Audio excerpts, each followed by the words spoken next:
O Evangelho de Lucas, capítulo 5. Jesus chama os seus primeiros discípulos. Certo dia, Jesus estava na praia do lago da Galileia e a multidão se apertava em volta dele para ouvir a mensagem de Deus. Ele viu 2 barcos no lago, perto da praia.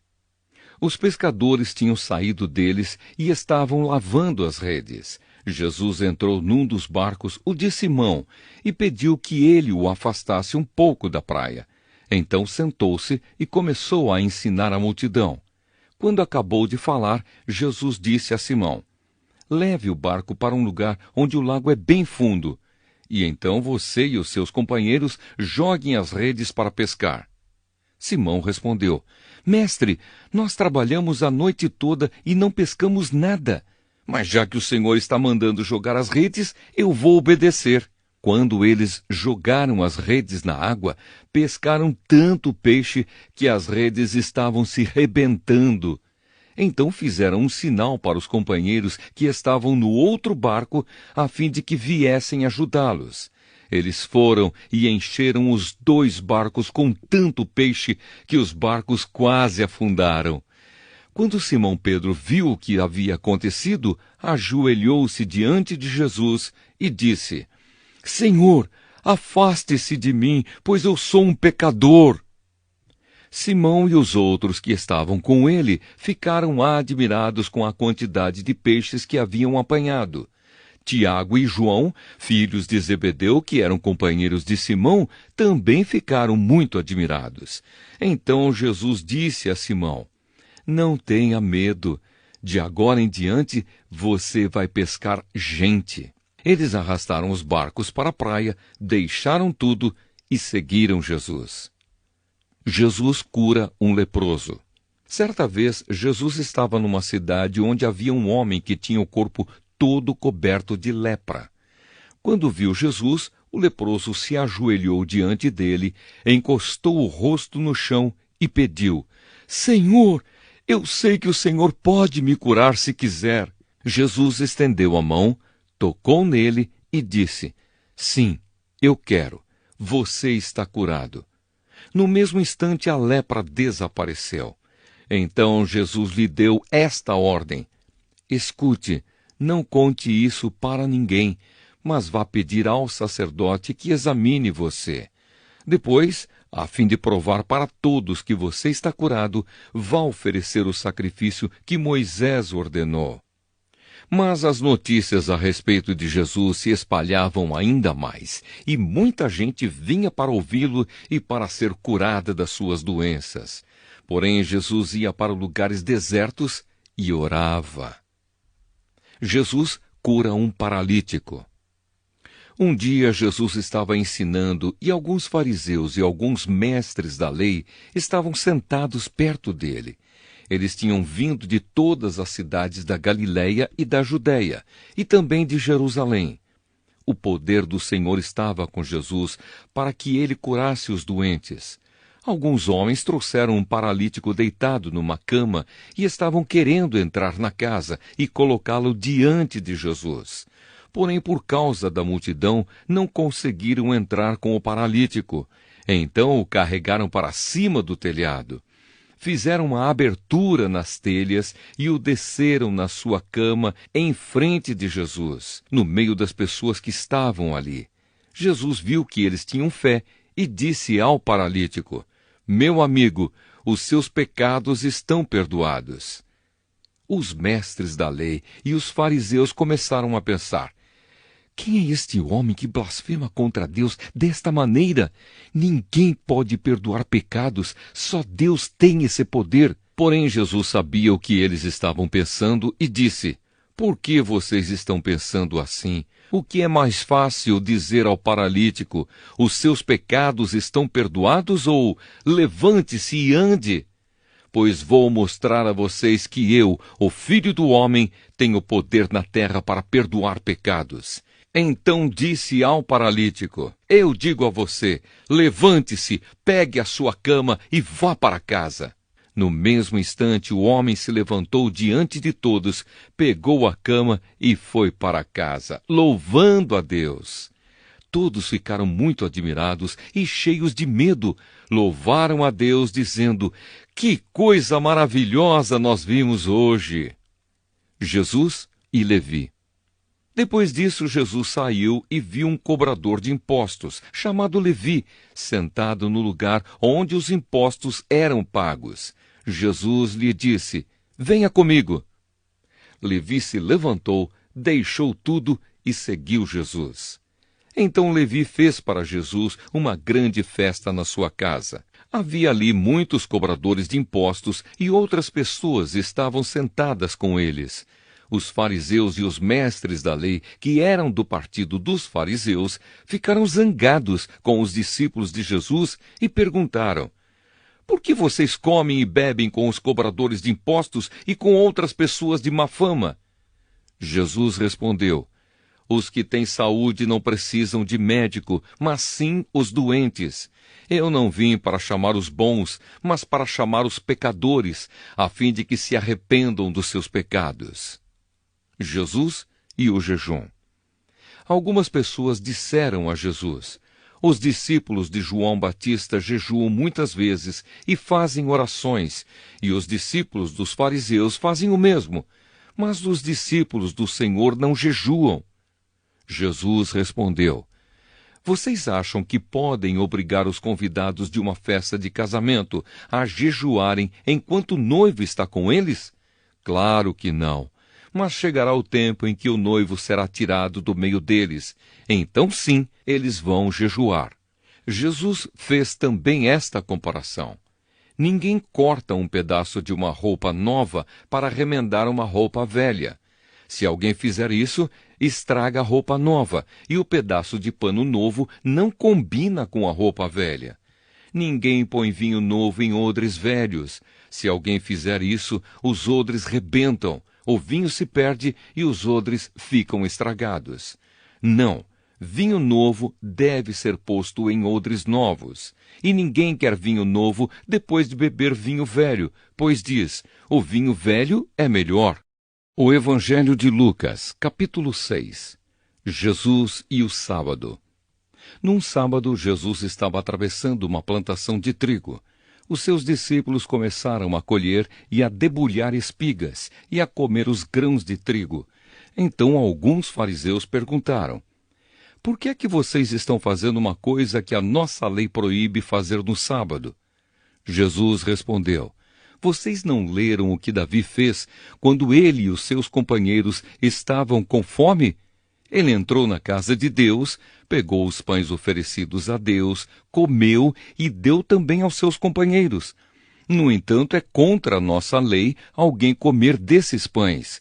Somente os sacerdotes têm o direito de fazer isso." E Jesus terminou dizendo: "O Filho do Homem tem autoridade sobre o sábado." Jesus e o homem da mão aleijada. Num outro sábado, Jesus entrou na sinagoga e começou a ensinar. Estava ali um homem que tinha a mão direita aleijada. Alguns mestres da lei e alguns fariseus ficaram espiando Jesus com atenção para ver se ele ia curar alguém no sábado, pois queriam arranjar algum motivo para o acusar de desobedecer à lei.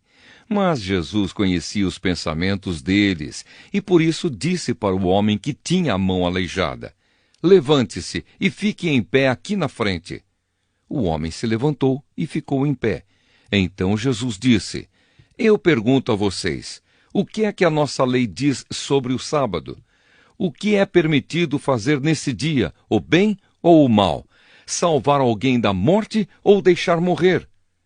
Jesus olhou para todos os que estavam em volta dele e disse para o homem: "Estenda a mão." O homem estendeu a mão e ela sarou. Aí os mestres da lei e os fariseus ficaram furiosos e começaram a conversar sobre o que poderiam fazer contra Jesus. Jesus escolhe os 12 apóstolos. Naquela ocasião, Jesus subiu um monte para orar e passou a noite orando a Deus. Quando amanheceu, chamou os seus discípulos e escolheu 12 deles, e deu o nome de apóstolos a estes 12: Simão, em quem pôs o nome de Pedro, e o seu irmão André, Tiago e João, Filipe e Bartolomeu, Mateus e Tomé, Tiago, filho de Alfeu, Simão, o nacionalista, Judas, filho de Tiago, e Judas Iscariotes, que foi o traidor. Jesus ensina e cura. Jesus desceu do monte com eles e parou com muitos dos seus seguidores num lugar plano. Uma grande multidão estava ali. Era gente de toda a Judéia, de Jerusalém e das cidades de Tiro e Sidom, que ficam na beira do mar. Eles tinham vindo para ouvir Jesus e para serem curados das suas doenças. Os que estavam atormentados por espíritos maus também vieram e foram curados. Todos queriam tocar em Jesus, porque dele saía um poder que curava todas as pessoas. Felicidade e infelicidade. Jesus olhou para os seus discípulos e disse: Felizes são vocês os pobres, pois o reino de Deus é de vocês. Felizes são vocês que agora têm fome, pois vão ter fartura. Felizes são vocês que agora choram, pois vão rir. Felizes são vocês quando os odiarem, rejeitarem, insultarem e disserem que vocês são maus por serem seguidores do Filho do Homem. Fiquem felizes e muito alegres quando isso acontecer, pois uma grande recompensa está guardada no céu para vocês. Pois os antepassados dessas pessoas fizeram essas mesmas coisas com os profetas. Mas ai de vocês que agora são ricos, pois já tiveram a sua vida boa. Ai de vocês que agora têm tudo, pois vão passar fome. Ai de vocês que agora estão rindo, pois vão chorar e se lamentar. Ai de vocês quando todos os elogiarem, pois os antepassados dessas pessoas também elogiaram os falsos profetas. Amar os inimigos. Mas eu digo a vocês que estão me ouvindo, amem os seus inimigos e façam o bem para os que odeiam vocês. Desejem o bem para aqueles que os amaldiçoam e orem em favor daqueles que maltratam vocês. Se alguém lhe der um tapa na cara, vire o outro lado para ele bater também. Se alguém tomar a sua capa, deixe que leve a túnica também. Dê sempre a qualquer um que lhe pedir alguma coisa, e quando alguém tirar o que é seu, não peça de volta. Façam aos outros a mesma coisa que querem que eles façam a vocês. Se vocês amam somente aqueles que os amam, o que é que estão fazendo demais? Até as pessoas de má fama amam as pessoas que as amam. E se vocês fazem o bem somente para aqueles que lhes fazem o bem, o que é que estão fazendo demais? Até as pessoas de má fama fazem isso. E se vocês emprestam somente para aqueles que vocês acham que vão lhes pagar, o que é que estão fazendo demais? Até as pessoas de má fama emprestam aos que têm má fama, para receber de volta o que emprestaram. Façam o contrário.